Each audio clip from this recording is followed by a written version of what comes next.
I've never been a big fan of watching the news. Usually, if the news anchors aren't being over dramatic about weathers or sports, they're reporting on depressing things like car crashes, animal abuse, and child abuse. I find none of this entertaining. I typically flip the channel to an episode of South Park. Just recently, a news report caught my attention during a ritual of channel surfing. If the anchorman hadn't phased it right, I probably wouldn't be alive right now. I caught the tail end of a news segment before the commercial break, and the anchorman, Ross Coppard, said, "Coming up, find out what local residents are starting to call a miracle." Our own Dan Aaron reports live a slowly growing phenomena happening in our city right after the break. Stay tuned. A line like that was enough to keep me hooked, so I chose to sit through the seemingly endless string of commercials. As usual, you had your movie trailers, store advertisements, and those drug commercials that always show people frolicking in meadows while a narrator lists all the unpleasant side effects. Commercials always last too long, but I feel it's worth it for listening to this potential exciting news story. When the news returned, the face of Ross Copper looked very worried as he reported that there has been a breaking news story, and reporter Dan Aaron was on the scene. The camera cut out to Dan standing inside a darkened house with several other people peering outside the window. It's impossible to see what was happening outside, but shouts and screams could be heard in the background. I'm reporting from a home deep in the heart of Los Angeles, where other survivors are taking refuge. The miracle that people have been talking about is false. To everyone in the area watching this report, do not go outside. If you hear people calling your name, don't listen to them. Dan started, looking both panicked and nearly ready to break out into tears. Showing concern, Ross asked him exactly what was going on. Earlier, there was a giant flash of light that looked like a portal was opening up from the sky, and then these things came. I don't know what they are, but they're not human. They intend to kill us all. Extermination has already begun. Dan shrieked, trying his best to keep cool on live TV. Something inside of me this was all just a prank, but I just had to keep watching. Okay, now, calm down, Dan. How can you describe these attackers to our viewers? Ross asked, staying professional. Well, a young man in our group described them as shapeshifters, and I believe that's an accurate description. None of us here have seen their true form, but their appearance seems to change multiple times, completely at random. When one of these things looks at you, it's like it can see into your mind. All those thoughts and memories, it uses it against you. These beings will take the forms of all your friends and family, and even those that have passed on. They will mimic their speech exactly how you remember it. Then they'll beckon you to come outside with them. And that's when they get you. When their victims die, their bodies vaporize from this eerie light that shines from their eyes and mouth. And then you hear what they really sound like. And it's horrible. I've seen so many people die today, Ross, and there's nothing left of any of them. Dan had completely lost his mind. I was now trembling and sobbing into the camera. Dan, do you feel safe where you are right now? Ross asked. I don't know. Dan snapped back. His sadness turned into rage suddenly.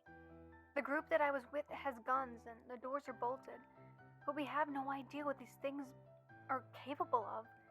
I don't know if they're aliens or demons, but their numbers are growing by the minute, and I think LA will soon be overrun.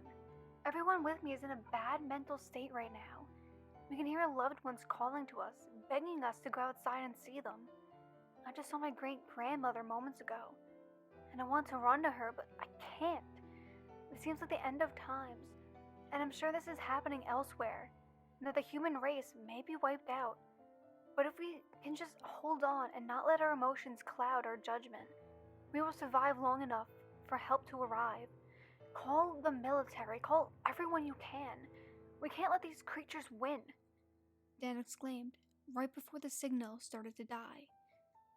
The last thing I remember him saying was, "Oh God, I think they got inside." before he faded out, and a shocked Ross Cooper announced that his station will be going off air. An emergency broadcast signal started seconds later, and I just sat there on the couch in silence.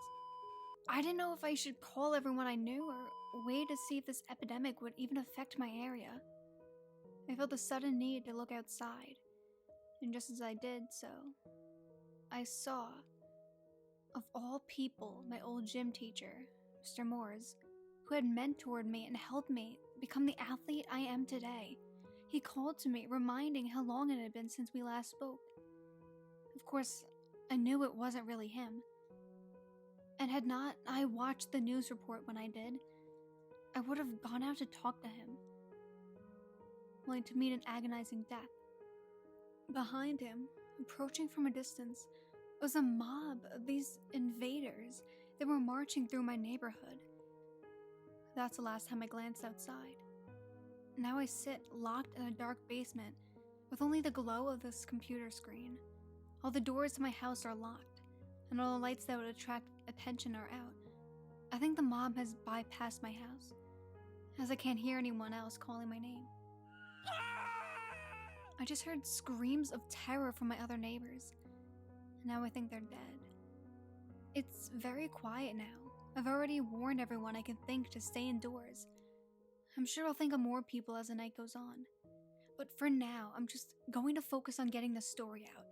I know the military will act. I'm sure they'll be here any minute to get whatever this is under control. But if not, I have enough supplies to hopefully last a month or two at the most. After doing constant research online, I'm certain that this is now a global phenomenon.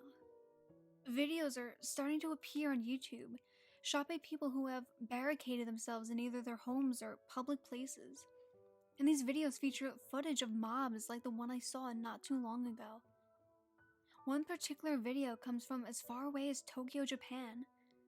The video already has over 1 million views, and in the comments section, several people have claimed to have seen their own relatives in the mob that was filmed by a man from the 4th floor in his apartment building. I checked it out for myself, and sure enough, all the way from Japan, I saw my grandfather, my uncle, and my stepmom marching through the streets, and they seemed to be staring right at me through the computer screen. Videos like this are proof that we are now dealing with a force far beyond our understanding. What exactly are they, and how did they even get here? Hopefully we can survive long enough to find out these answers. If I make it through the night, I promise to constantly update my tale of these catastrophic events.